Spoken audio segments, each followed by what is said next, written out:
Thanks so much to everyone for attending this virtual presentation and for your interest in the digital readiness community of practice.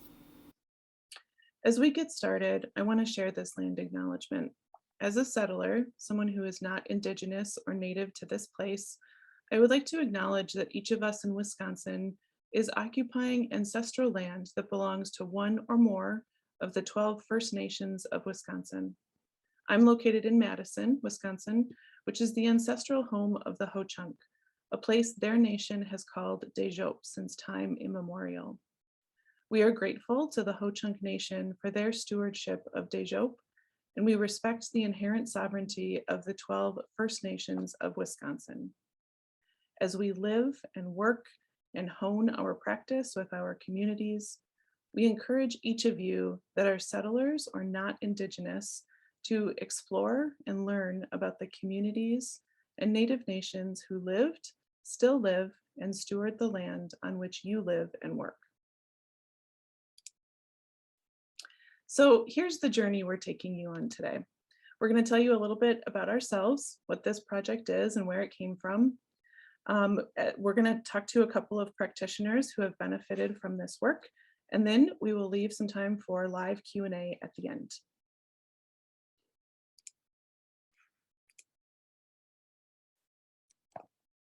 So it's nice to meet you, virtual audience. I'm Kristen Whitson. I'm a digital project specialist with Recollection, Wisconsin. My colleague, Kristen Leffelman at the Wisconsin Historical Society and I were two of the coordinators of this Digital Readiness Community of Practice initiative. Jennifer Gurske from the Madison Trust for Historic Preservation was a member of our launch committee for this project, and as well as incorporating some of these principles into her own organization's work. And then Dustin Mack, the curator at the History Museum at the Castle in Appleton, Wisconsin, has used many of these digital readiness concepts in an affiliated project, the Community Archiving Workshop, to gear AV training resources for non-professionals. So for those of you who are unfamiliar, Recollection Wisconsin is the DPLA hub in the state of Wisconsin. So that means that it serves as a pathway or pipeline for Wisconsin libraries, archives, and museums to contribute their unique collections to DPLA, or the Digital Public Library of America. Recollection Wisconsin harvests metadata from over 200 cultural heritage organizations around the state. Many of those content partners are small, local historical organizations, and over the years, we've heard from many of them that they would love to share their materials in Recollection Wisconsin and the DPLA, but they don't have the time, resources, or expertise to digitize their materials in the first place. So that's why Recollection Wisconsin has increasingly offered digitization resources and toolkits to assist our content partners in their digital projects. Recollection Wisconsin is supported by several governing partners in the state, including the Wisconsin Historical Society. Recollection Wisconsin and the Wisconsin Historical Society work closely together on many cultural heritage initiatives, which Kristen Leffelman will tell you a little bit about right now.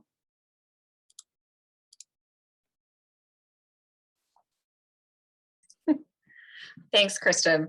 So as Kristen Whitson said earlier, I'm Kristen Leffelman, and I'm the Southeast Outreach Coordinator for the Wisconsin Historical Society. And I'm going to share a bit about how the Society, Wisconsin Library Services, and Recollection Wisconsin first partnered on this project and began the planning process. So I am part of the Society's local history outreach program. And so we manage outreach services and partnerships with local history, heritage, and cultural groups. We have programs that include our Speakers Bureau, traveling exhibits, webinars, conferences, historical markers, and more. But most importantly for this conversation, we manage our local history affiliate program. Next slide, please. So our local history affiliate program was the first local history affiliate program in the nation. It was established by state statute back in 1898. And currently the program supports a network of 426 affiliated organizations statewide. The program is open to all nonprofit community history and cultural organizations, And that does include publicly funded museums and tribal museums. And our affiliates receive a number of benefits, but I think most important to most affiliates are support from our local history outreach staff and access to the rest of the affiliate network. Next slide. To really understand the foundations of our project with WILS and Recollection Wisconsin, I think it's important to have a good sense of who our affiliates are. Our affiliates are required to send in an annual report each year. So in addition to the touch points and conversations that we have throughout the year, we get a lot of information from those reports. Our affiliates range in size from municipal to the state level, and they include cultural groups and small museums and archives. And 75% of those organizations are all volunteer organizations with budgets under $50,000. Most of the rest have fewer than 5 paid employees. So we are talking about very small organizations here. And outside of our county historical societies and some of the larger or statewide museums, it is unusual to see professionally trained historians, curators, or archivists staffing our affiliates. So we do need to keep that in mind as we work with these organizations. Next slide. So based on what we know about our affiliates and what WILS and Recollection Wisconsin have encountered through their years of consultation and education, we identified this challenge. Local history organizations have high quality and unique collections, but they're inaccessible to most of the public outside of the immediate area. So we asked, how can we meet local history organizations where they are to help them create digital collections and make them more accessible? Next slide. And the solution we came up with was this. We would combine WILS and Recollection Wisconsin's digitization expertise with the Society's affiliate network to most effectively reach the smallest and most underrepresented organizations. All right, next. So as we were beginning our discussions, we identified the following challenges based on all of our past work with these groups. So we know that these groups may be invested in collections management practices that are not well aligned with contemporary standards and best practices for digital collection creation and access. Many of them rely on volunteer labor with high turnover, inconsistent training, and minimal documentation of workflows. And yet at the same time, they're asked by stakeholders to digitize historical records, often before basic intellectual control over physical collections has been established. And here I do want to clarify that we don't necessarily ask or expect our local history organizations to be professional archives with the very best of best practices. But we do want to meet these groups where they are to help them make any digital collections more accessible. So next slide. With that in mind, we decided to apply for a grant from the National Historical Publications and Records Commission with the goal of planning and seeding an archives collaborative that would empower these small, often rural, under-resourced and underrepresented cultural heritage institutions in Wisconsin to provide online access to their archives and historical records. Basically, we wanted to increase capacity for small repositories to create, manage, and share digital records. Next slide. So to achieve that, we basically set off on a fact-finding mission to gather information about local groups' digital collections development needs, goals, and gaps. And we did this through 3 main streams. First, we did a web-based survey of our affiliates to assess their current digital readiness status. We received 127 responses to that survey, which was about a 31% completion rate, which well exceeded our expectations. Next up, we did a series of 5 regional facilitated community conversations that were really meant to connect and share insights into groups' concerns and their aspirations regarding digitization. And then finally, we organized a series of 3 meetings with 15 select local history leaders. Those meetings were really meant to distill the findings from this survey and the community conversations into a strategic plan. Right, next slide.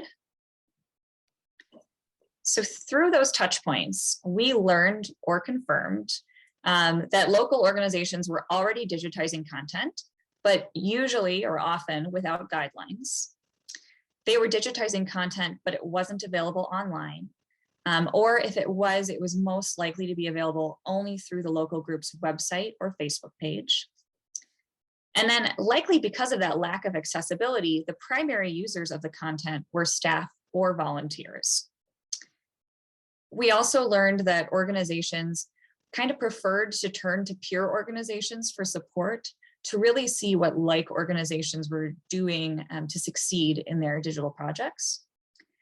And finally, these organizations were requesting guidance on best practices and standards, copyright, at-risk media formats, and funding support. Next slide. So with those lessons in mind, we began to think about our goals for an implementation grant.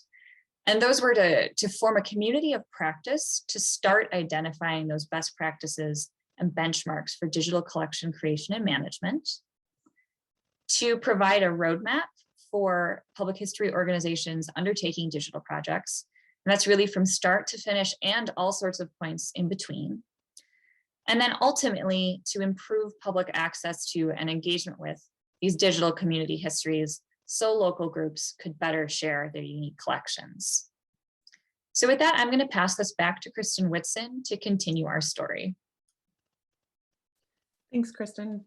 So that brings us up to the 2020 implementation grant from the NHPRC, building a digital readiness community of practice. That 2019 grant was planning for the community of practice. Now we're implementing building the digital readiness community of practice. So this year, we've had two key project goals and outcomes based on all of those community conversations. We want to help local historical organizations increase preservation of and access to historical materials through a set of systematic approaches and by providing resources to attain those goals. And then also to provide resources and support through a statewide community of practice where participants can share their best practices and experiences. So in other words, we wanted local history practitioners to be able to do the thing and connect with each other while they were doing the thing. So there are really two key concepts that provide the foundation and structure for this work: digital readiness and a community of practice. And you've heard us use those phrases a bunch of times already, and here's what we mean when we say them.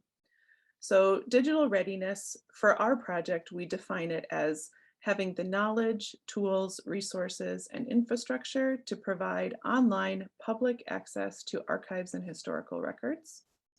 And then a community of practice is a group of people who share a common concern, a set of problems, passion about a topic, and they deepen their knowledge and expertise in this area by interacting on an ongoing basis. Communities of practice are very common. You're surely a part of several, and they're usually informal and form pretty organically. So with those concepts in mind, all of the feedback we receive from local history practitioners, from our networks of colleagues, from our launch committee, here's what we did with all of that. So we created the Digital Readiness Levels, which we're going to show you in just a second, a roadmap to digital readiness. And these are loosely based on the NDSA levels of preservation with which many of you are probably familiar. We also created expanded a digital projects toolkit and implementation guide. We created a digital readiness glossary, a series of digital readiness case studies, and then we put together 4 digital readiness fairs over the last several months. So all of this is really the what and the how of the project. What Kristen and I have shared so far is the why, as in why is this important and needed. And these tools here are all the ways in which Recollection Wisconsin and really the NHPRC responded to those needs. So the digital readiness levels, which we're going to look at on the next slide. I just want to tell you that, as I said, they're based on the NDSA levels of preservation, but they have a slightly different focus and they're geared for a non-professional audience or a practitioner audience. These levels of digital readiness are intended to be a very accessible, non-consecutive way of assessing and progressing through a set of guidelines.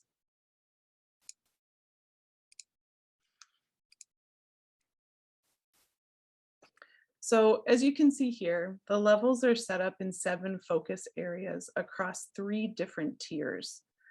An organization can start, end, or progress anywhere in these levels of digital readiness.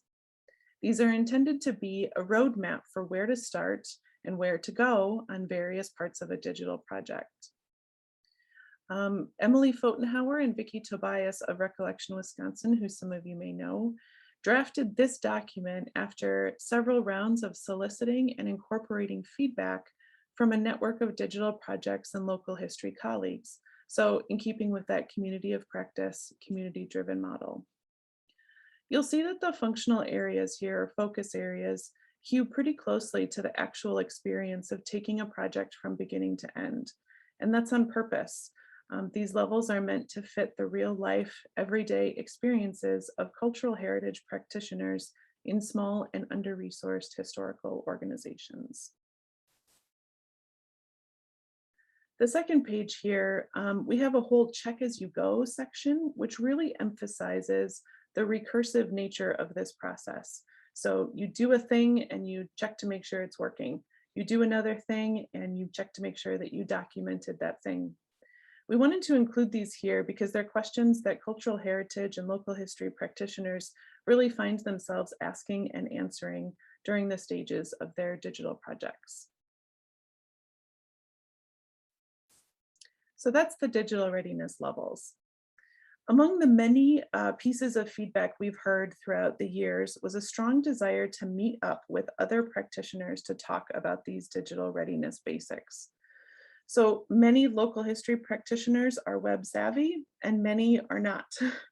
Even among those who are, we're at a point in digital archiving and digital projects where there is so much information available that it can be really overwhelming to sift through it all, especially for those who aren't at universities or large historical societies or don't even do this as a job. So the community of practice asked for a way to more directly connect to their peers and colleagues. We put together 4 digital readiness fairs over the course of several months this summer. They're all virtual. The fairs included time for connecting with each other. They had sessions on basics like digital materials, outreach, copyright sessions, basic scanning procedures, introductions to the Wisconsin Historical Society and to Recollection Wisconsin as an option for hosting or making available their content. Attendees were introduced to those digital readiness levels that you just saw and to the associated digital readiness tools, and were given the opportunity to sign up to join this community of practice. We had about 175 individuals attend the 4 different fairs from 120 different organizations from around Wisconsin and beyond Wisconsin state borders too. I think we've really found that these events were pretty key in building the community of practice among attendees, and we're excited to see what that means for the future of this community. So of the many helpful things that we have heard from our digital projects colleagues is that they needed both a place to start that didn't feel overwhelming and the specific tools to do the things that they wanted to do. And as I previously mentioned, so many organizations and institutions have generated digitization guides and manuals that it can be overwhelming and sometimes even discouraging to try to sort through them all. So we wanted to pull together from Recollection Wisconsin the best and most applicable of those resources to aid local history practitioners in their work. So we're working on a digital projects toolkit. We already have a digital readiness glossary. Among other feedback, we have heard that archives and digital collections jargon and acronyms can feel really off-putting and overwhelming to community members. So one way to address that is to define commonly used terms and acronyms in a pretty easily accessible way. Finally, we've also published a set of digital readiness case studies with local history organizations in Wisconsin. These are stories of cultural heritage organizations throughout the state who have undertaken various digital projects and have advice, lessons learned, and tips and tricks to share with the wider community. So this is another way we're responding to the request for real life practical advice from folks who have done the work. So now that you know what digital readiness is and how it's used in a community of practice, we'll hear from a couple of those community members. I'd like to pass it off to Jennifer Gurske. Great, thanks, Kristen. Hi, everyone. My name is Jennifer Gurske. I am the Program and Technology Manager at the Madison Trust for Historic Preservation. Next slide. This slide just gives some brief information as to our organization. That, like was mentioned before, we are one of the local affiliates with the Wisconsin Historical Society. I'm considered one of the smaller ones. I am the permanent part-time staff. We do have one temporary employee that is on a grant that will end this year. And so we celebrate and advocate for the preservation and restoration and use of historic places in Madison. So we're a little bit different than some of the other organizations in that we're not a museum. We still weren't quite sure what to do with our archives. We knew we had some valuable material and wanted to share that, but we weren't quite sure how to share that. Next slide. So Kristen mentioned the digital readiness levels. This slide shows where we are in the digital readiness levels currently. And that doesn't mean that we haven't gone forward and gone back. We have found that in this process that started in the summer of 2019, that we have set goals and prioritized, and maybe our situations changed. COVID came along, things like that. And we had to regroup and go back and look at again and figure out where we were and plan maybe a different route. So we do find the levels dynamic in how we work through our project. But this kind of gives you an idea of where we are now. We're kind of all over the place. Some things we've done really great and we were moving forward with, and other things we were either revisiting or we've had some kind of struggles with internally as we move forward. Next slide, Chris. Okay, so focusing on the level sheet, we took a couple of things out of the level sheet that were very important to us as a very small organization. So the plan and prioritize is something that we talked about at the beginning, that we talk about in the middle, and that we'll probably talk about right before we finish. It's very important to us for two main reasons. One is that we had very little money on hand to put forward for this project. We couldn't use our regular operating funds because a lot of those are grants that are specific for certain things, or our budget just doesn't have the space in it to really facilitate something on this project.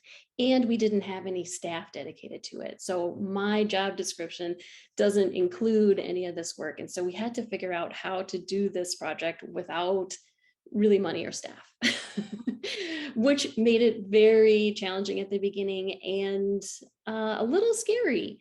Even though I have experience with digital material, it was still starting from scratch.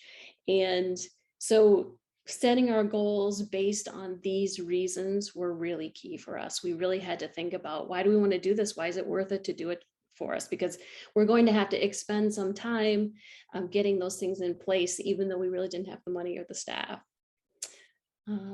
Next slide. So going from the plan and prioritize to actually digitizing, we were very excited to get into the digitizing stage. And this process really helped us. We looked at small achievable grants, meaning something we weren't asking for $10,000 and to paid staff. Our first grant was from the Wisconsin Council for Local History with the Wisconsin Historical Foundation, and they gave us $460. That was a matching grant, so we could get hardware. So having hardware meant we could then establish relationships like with the UW-Madison High School, where we could have graduate students who are interested in archiving come in, and they got credit for the work, and we could have someone actually doing the evaluations and the recommendations. So they were very helpful initially when they came in, and we had 4 students from the high school that came in and did an initial evaluation and recommendations. And then we had a graduate student come in after they were finished who actually started the scanning process.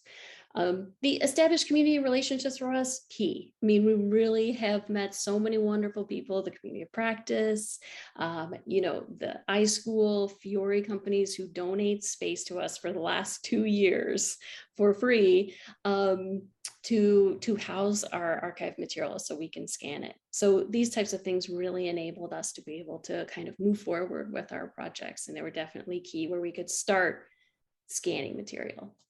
Next slide. So we did face some challenges. We are facing challenges. I'm sure that happens with every organization, big and small. Changing staff. We've had 7 people now who've worked in our archives. And even though we have recommendation sheets on how to name things, we have metadata sheets and a description of what that category means, we still have had to go back and fix some of that. So that's definitely been a challenge as we've changed the people who've come in and out of the project. We really didn't know what was in here. So prioritizing it, we were relying on the iSchool students who did the evaluation to really tell us what it was. And so now we know better. We've gone through some of it. We've scanned a lot of it and we know. So some of these challenges that we face have been tricky, but I think we've been able to move forward slowly with it. The project timeline's another one. We thought we'd be finished in 1.5 years. We're on 2 years now, and we maybe have another year or 2, depending on if we can get another grant for it. And that just happens. We're kind of rolling with the project. Next slide.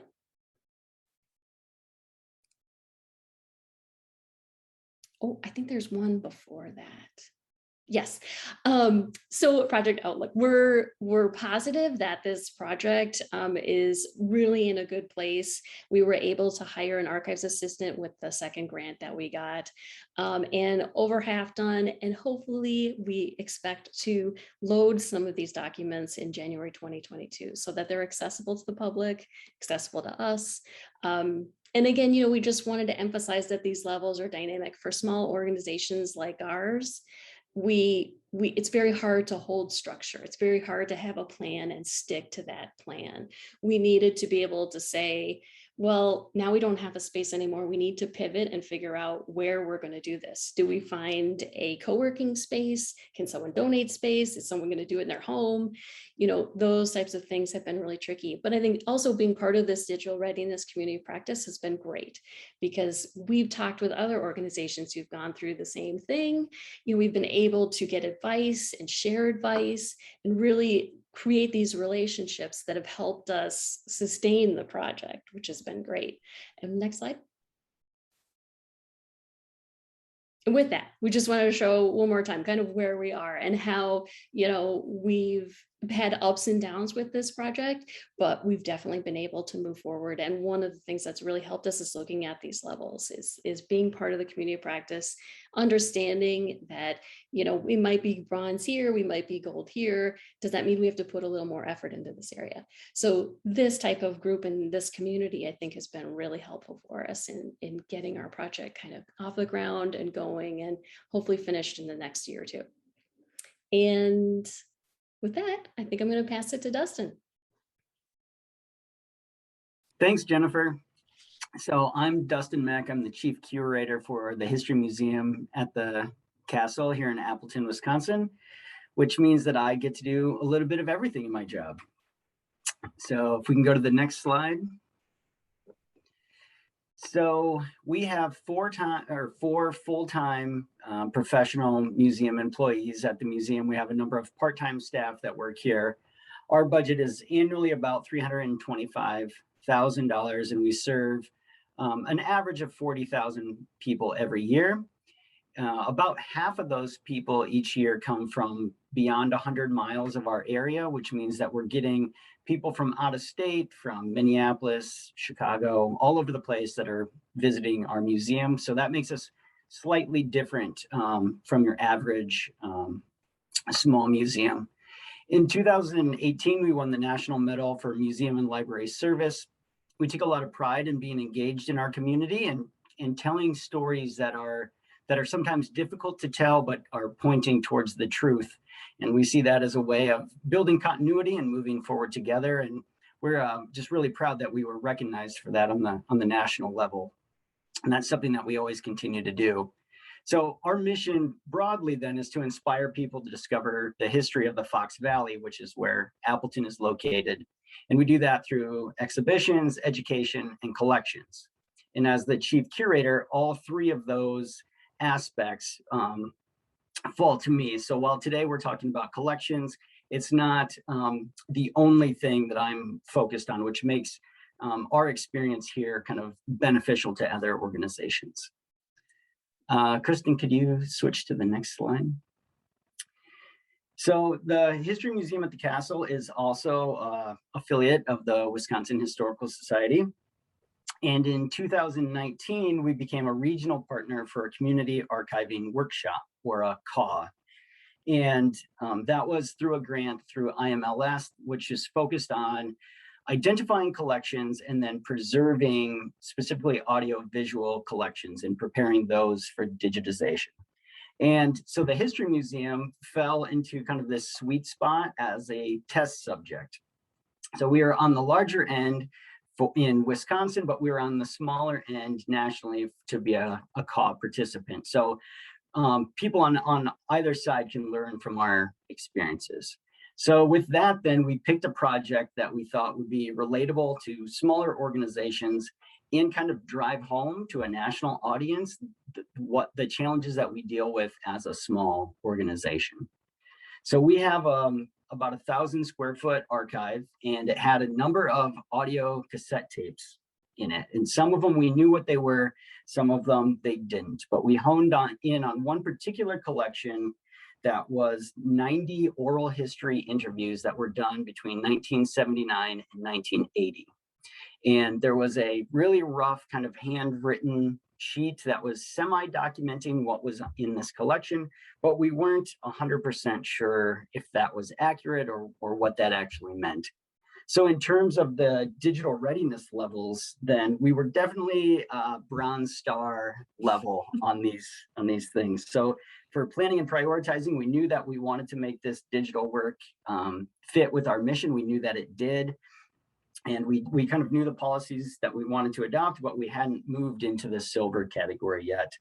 The same was true of digitization, and then really with describing what this project was going to be and gaining intellectual control over it. We were bronze stars down the list.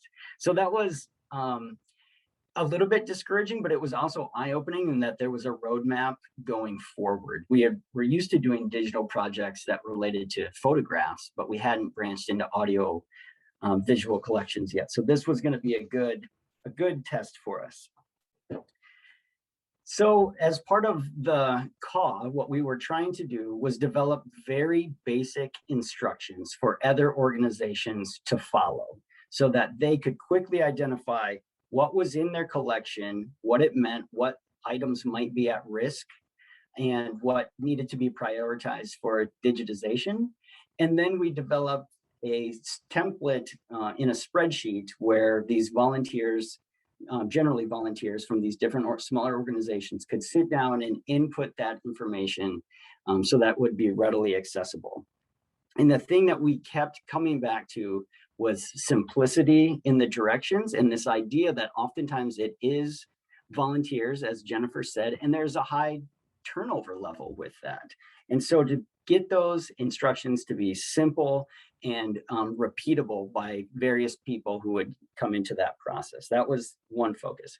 The other was time. We wanted these directions to be simple so that people could do it for short bursts of time, whether it was a half hour or an hour that they could come in and volunteer. We wanted them to feel like they were making progress and could jump into this project without dedicating an entire day or a week to the process.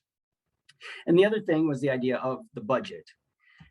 Small organizations are always contending with how much money do I have and how much money can I spend? Because invariably, if you're spending money on digitization, that means you're not spending money on something else. And so weighing all of those criteria were something that we were really thoughtful about as we were doing this project. So I picked my favorite volunteer. Her name is Jan Cron, pictured there. And I came to her with this set of instructions that we had developed through the CAW. I presented her the Digital Readiness Levels from Recollection, Wisconsin, and a spreadsheet. And I said, here are the 90 tapes that we're going to look at. And I want you to be the test subject to see if we can follow these instructions and input the information onto the spreadsheet. Now, Jan had an unfair advantage because in her career, she was a professional archivist for a corporation here in Appleton. So she is smarter than the average volunteer that we would have come through the museum, but that also gives her good insights into where the directions might fall short and an understanding of how to work with these volunteers.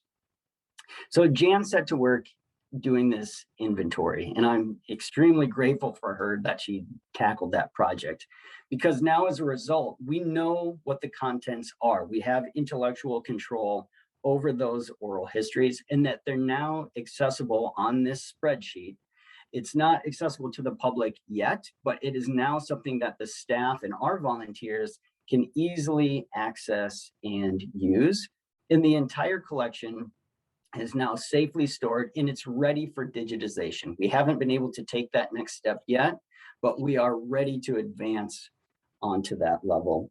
And I think more importantly, we proved that the basic instructions in the template worked as how-to resources for non-professionals. I cannot underscore that enough, that most of the people who are doing this work, particularly here in Wisconsin, are not trained in digitization. So to break the instructions down into a format that they can follow was extremely valuable. And with the threat of COVID-19 and kind of the uncertainty of what is going to happen to a lot of these organizations, just getting a handle on their collections is so important. And in the event that they should have to fold, that those collections just aren't lost into somebody's basement or an attic or what have you, that we can quickly assess what they have and create what its value is. So as a test subject, I can say it was a success. I'm very happy that we were able to be a guinea pig in that way. And we gained a lot of tools that I will apply going forward. And I know now kind of how to use the digital readiness levels and what to expect in creating projects and working with volunteers in the future. So thanks so much to Jennifer and to Dustin for their work and their contributions to the digital readiness community of practice. To finish up, I want to emphasize our two main takeaways here. Local history practitioners are doing important work that we want to support, which is really important to give in accessible, non-overwhelming, doable ways. Their projects are much more successful and sustainable when done within a supportive community context, which we've worked over this past year to build and enhance. Thanks so much for watching today, and we look forward to taking your questions.